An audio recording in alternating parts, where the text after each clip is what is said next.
So it will come to one kalpa, will come to some billions of years and so on. So, and that Brahma also has 100 years.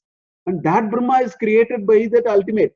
He is only an agent to create the universe. That's where the story starts here. That Brahma, who is sleeping for 1,000 yuga cycles for a night time and wakes up again, after he wakes up, what he does, that's what follows. That's how the story starts here. So this Brahma gets up and he finds that he is in a lotus. The lotus came out of Vishnu. That's what in Bhagavata Purana the description is. And the lotus was so huge, he was sitting there and doing deep penance for 100 years. Now, what is this penance? This 100 years is acquiring the cosmic intelligence to create this complex world. If you want to create a new product, people take so many thousand man hours. Something like that they say, no? 400 man hours, 4,000 man hours to design and then come. So you imagine how much man hours is required for doing. That's what he does. It's the cosmic intelligence. So it says he came out, he does penance for 100 celestial years. Okay. And one celestial year is 36,500 human years. So you can calculate like that. 360,000, whatever. So, and then he splits the lotus into three. Brahma sees the lotus are so huge, he split it into three. And those three are called Bhuloka, Bhurloka, and Swarloka. That is this Om Bhur Bhu Swaha we say. That Bhur Bhu Swaha are the three regions. See, there are 7 lokas. But human beings will travel only 3 lokas, not the other. In other words, the fruits of the action is enjoyed only in the 3 lokas. Bhuloka, Bhurloka, and Swarloka. Now this Bhuloka is this world. Here also the fruits are enjoyed. That is called Prarabdha Karma. We have come with a certain karma and then we are going through it. That is this. Then there is something called Bhuvarloka and Swargaloka. Swa is Swargaloka. In the Swargaloka, the good karma is enjoyed. That is our framework. The good karmas are enjoyed there. Now this Bhuvarloka is called the interspace, Antariksha. Right? This is where in chapter 8 of Bhagavad Gita, if you see, in all of scriptures they say Uttarayana and Dakshinayana. The soul, when it departs, it travels a southern path or a northern path. It says like that. That is that loka.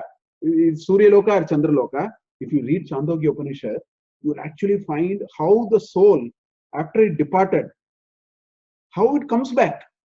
What is the forward journey? What is the reverse journey? How it comes back is explained. That medium is actually Bhuvarloka. And it is the Bhuvarloka in which the soul stays for so many years. It looks for an appropriate parent in which it can come back to this earth to exhaust these remaining karmas and vasanas. Those are all explained very well in Chandogya Upanishad. It's all very well explained. I brought it once when we were discussing chapter 8 of Bhagavad Gita. I brought these shlokas actually. I do not know how many of you remember at that time, 4-5 years back. We did that. So that is the Bhuvarloka. Huh?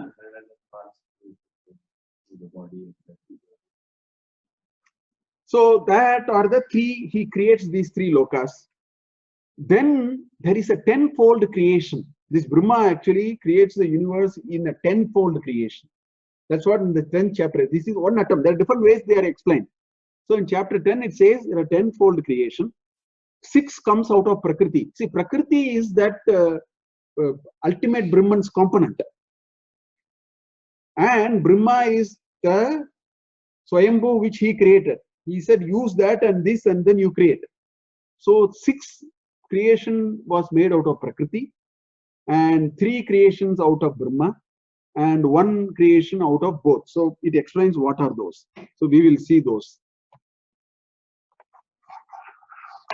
So Prakriti created 6 things.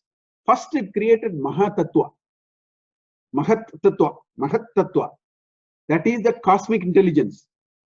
That know-how must come from that ultimate. This is the know-how of the creation.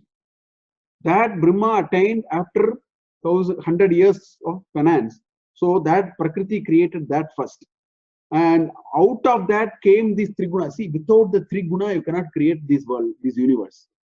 This universe is created only with three gunas: space, time, and three gunas. These are the three things. Space, time. Time is, of course, a very relative variable. When universe created, that a notional clock is starting. So time is implicit. But space and three gunas comes out of Prakriti.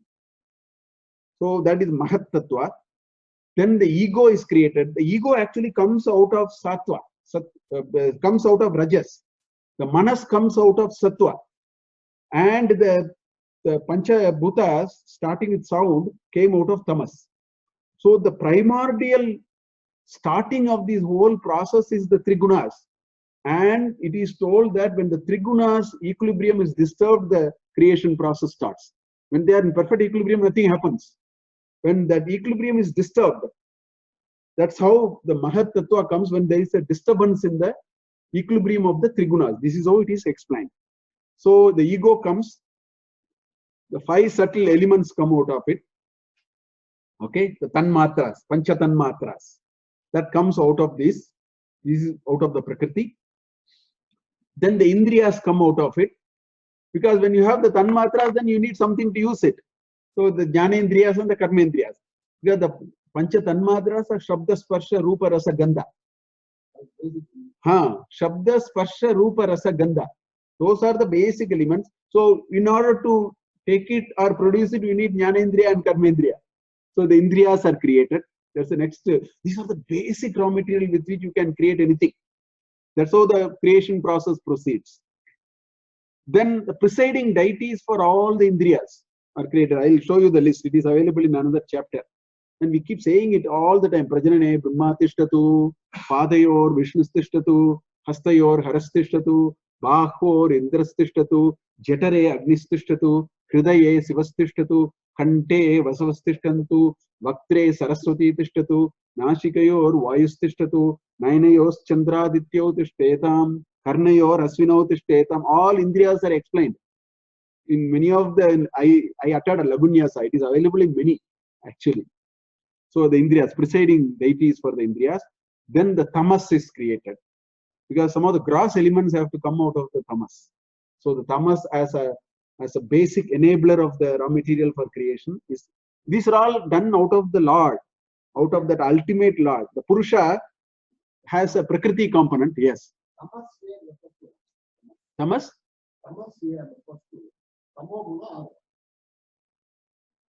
Tamas, I didn't get your question. Yes. Tamas, it will come. Tamas is the basic requirement for you only when there is delusion. This process will go on. It is, all of these are Maya only. All these are coming out of Maya. Prakriti is the Maya Rupini. The Purusha, which is that pristine, clear Brahman, in order to create, he has to create out of that Brahman came Prakriti. Prakriti is nothing but Maya. That Maya has all these components actually. That's how the process starts. So these are from the Prakriti. That's what it explains. Then Brahma used this raw material. Without this raw material, Brahma cannot create. This is the component required. So with that, Brahma created the following. First, he created immobile creatures, which is the Oshadi Vanaspataya, the plant kingdom. He said there are 6 divisions in that. First one is called trees, which will bear fruits but not flowers. The pipal tree, banyan tree, they don't have flowers. Directly they get fruit, if you see. There is a plant kingdom like that. Trees with fruits but not flowers. That is one. Then annual plants. You know, all your maize, paddy, wheat, plantain, they are all one season. Then they are dead. So it's all cyclic. Annual is the word they have used. I took it from cyclic plants actually. You know, the paddy grows in one thing, that's it. Wheat grows in one thing and that's it. Sugarcane grows in one thing and that's it. So there's a Vamsa Vriksha and all that, but like that. So this is the second category. Third category are creepers which will climb. But there are certain creepers which cannot climb. Pumpkin, the other creepers on the ground. There is another variety also. Okay, plants with hard bark, bamboo kind of real hard stuff kind of things by their very nature. Things getting harder as they grow bigger is different. These are plants with a hard bark is what it's written. Then creepers on the ground level, trees with flowers and fruits, mango for example, or neem. The flower becomes fruit. So he creates these immobile creatures, and he says all of them have their sustenance only from the Prithvi, from the ground. Then birds and bees, 28 varieties are explained. I did not list all of them, it will become too long for me. You can always see this chapter, 28 varieties of birds and bees. Then the human species. Okay. Then the heavenly beings. In the heavenly beings, all these categories are there. The Devas, the Pitrus, the Manes, then the demons, then Gandharvas and Apsaras, who are the artistic people, people who are in art and that kind of a thing. Yakshas and Rakshasas, these are all, these Yakshas are people who are all magical. They are sometimes good, sometimes not good. They are in between. Rakshasas are all, of a certain variety. Then Siddhas, Charanas, and Vidyadharas, these are all people with special powers. They are all created in the heavenly, in the Swargaloka, these are the entities, I think. Then you have Bhutas, Pretas, and Pishachas, the spirits and evil spirits, and those kinds of entities are being created. Then Kinnaras, Kimpurushas, and Ashwamukha, they are all very tiny entities, so which have a special. These are all there. But if you ask where is Nagas and all those are all not in this world. They are in the other world actually. They are not part of this creation that they are doing. So this is how the Brahma does deep penance for 1,000 years, 1,000 celestial years, and come with it. This is one narration. There is another narration which you find. In this chapter, what it says is how, yes. That the parents, out of the children, and they probably govern, but they probably produce these varieties of trees and animals. So is that a contradiction? No, they are related. Here the names are not put there.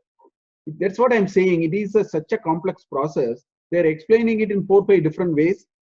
You need to connect, which means when you say birds and bees, we have to go there to that daughter of Daksha Prajapati who married to Kashyapa. That we need to connect. They are not in conflict. They are telling it in different ways. The moral of the story is all these are created systematically. That's where it is getting at. It is told in a particular way because it's a very complex process to explain.